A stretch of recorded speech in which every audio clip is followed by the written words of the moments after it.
Hi everybody, welcome back to the channel. Welcome back to the garage workshop build. Things are progressing quite nicely now. Things are cracking on. What have we been doing? So all the wall that side has been given a coat of white paint. Ceiling that side, a coat of white paint. Don't look too closely, it is a garage, not the Sistine Chapel. That all had a coat of paint. Obviously there was a window underneath that which you can no longer see. Ceiling's been painted. Workbench, looking good, happy with that. These two sections here, if you remember in the previous video, these had a bit of hardboard and some rubbish foam on them. I've stripped those off. I don't think I'm going to paint those white. I quite like them being rustic and a bit urban and a bit old garage style. I quite like that. However, it does happen by some fluke that these sections here, which were my tool wall in the previous garage, look at that, they fit pretty nicely on there. So I think I'll just have one of those on each of those two central breeze block or concrete block columns. So they'll fit quite nicely there. I'm starting to clear this corner out. So I've got the wooden floor up. I've exposed the plasterboard wall, which was behind all the cupboards, which has been moved over that side. Now that's painted. So I'm starting to look at all these cupboards I've got. I've got sort of a double and a single of these grey ones. I've got a double and a thin single of these light grey ones. I'm just starting to think about, I'm going to get this area swept out because it's filthy. Get it swept out, get this area here painted. My helper is here, of course. Get this corner painted. And then I think this is where the cupboards are going to go. Certainly they're going to go initially. I'm going to put the cupboards up against that side there. I've done a rough measurement. They kind of fit maybe a centimetre or two out. I'm not quite sure. They're also 7 or 8 centimetres different in height, but I can figure that out with either, no, these plastic feet might be too big, but maybe a piece of wood, something like that. Vinny again has just stolen something. What have you stolen, Vinny? Yeah, he's stolen something. Over in this corner, can you see him? He's got a bit of, what you got, Vin? What you got? What you got? Come here. What you got? What you got? You got a bit of sandpaper? Can I have that? Can I have it? Thank you. Anyway, where was I? So this section here did just have foam on the ceiling, polystyrene sheets, sorry. Had polystyrene sheets all over this bit. I don't know why. I've started putting up some plasterboard, so that's one sheet I've put up. I've got another sheet and a couple of odd bits to put up there. Vinny is now sharpening his teeth on some sandpaper, which is good. So yeah, everything is slowly getting congested back to this corner here. Coming on really well. So yeah, next thing up to do is paint this section, then I can start pushing the cupboards across there, adjusting the height, starting to try and get those into place. Now my skip was fully loaded up, however, I've just taken out of it all of this rubber under matting, which was underneath the hardboard floor, because I wonder if it's actually reusable. The cost of rubber matting for the flooring is ridiculous. And that has just been, it's totally dry, it's just very dusty and dirty, and I wonder if I might just be able to jet wash it clean and maybe just stick a section of it down just where the gym's going to be over on that side. I don't know, it's worth saving at this point rather than just chucking it out on the skip, because I do think there's more life in it.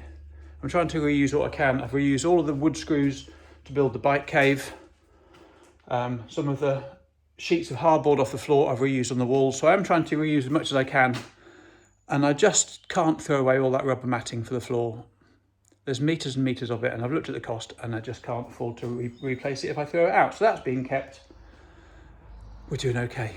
Well, I tell you what, it's midnight again.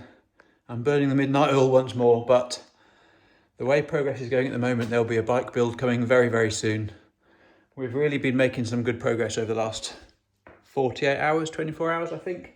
So you've probably already seen that cupboard's all completed. I've got all my wheels down there, bike bits and pieces in there. This cupboard is now put together, doors all in place, all of regular garagey stuff in there, car stuff, power tools, running club stuff.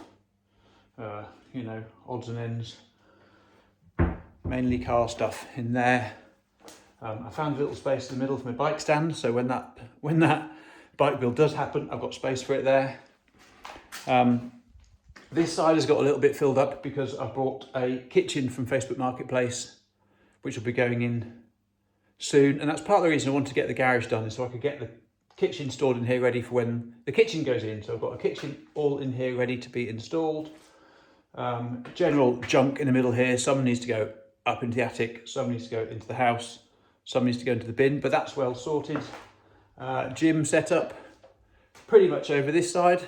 I've got a tyre and inner tube here, testing to see if they're actually usable. So they're all ready, but yeah, progress really been cracking on. I've also, you may have seen me rabbiting on about having lost these drawer sliders from my old garage. I found them. I decided at 7:30 this morning to empty the skip out the front of the house. I emptied the skip out. I found the sliders at the bottom of the skip, so I'm super pleased because that means these drawers down here, I can get those onto sliders, which is much better. So still to happen is those drawers onto sliders, tool walls up on those two, and then all of this junk on here can get sorted out, and this box full of tools here can get sorted out. So this is all bike stuff. Wow, it's nearly there. God, it's been a struggle getting this all done, but majority of it is painted.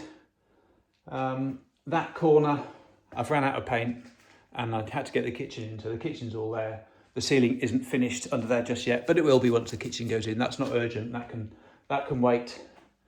Good progress, really good progress. I'm pleased. It's coming on as I hoped. Yeah, is that about it for now? I think it probably is. I should probably end this video here, I think. Hope you've enjoyed this little garage build. Lots more to come. Bike build starting soon. I don't know which is going to be. Is it going to be the Taurus? That's a bit of a complicated one because there's a bit of messing about to do there. I did actually pick up another little bike the other day. I didn't mean to. I did pick up a Stork. I don't know what size it is, like a 49 or something. It's for 200 quid. But it has got full Dura-Ace 7700. It's got some interesting looking Rolf Vector Pro wheels, which I thought were quite cool. But mainly it was for the group set, and it's got some nice carbon forks as well. So 150 quid for the group set and the forks and the wheels. That's not too bad. The frame, I will probably whack that on eBay if anyone wants a Stork Scenario Race alloy frame. You're welcome to that. But yeah, mainly the group set, because that may go on something else. So it's either, bike builds is either going to be the Dynatec XT, but more likely than not, it's going to be the Vitas 979 with the head wheels. So I think that'll be the next build to happen. Lots of these things waiting to happen. But yeah, for now, I'm going to end this video. Hope you enjoyed it. Take care, and I'll see you on the next video very soon. Peace out. Bye.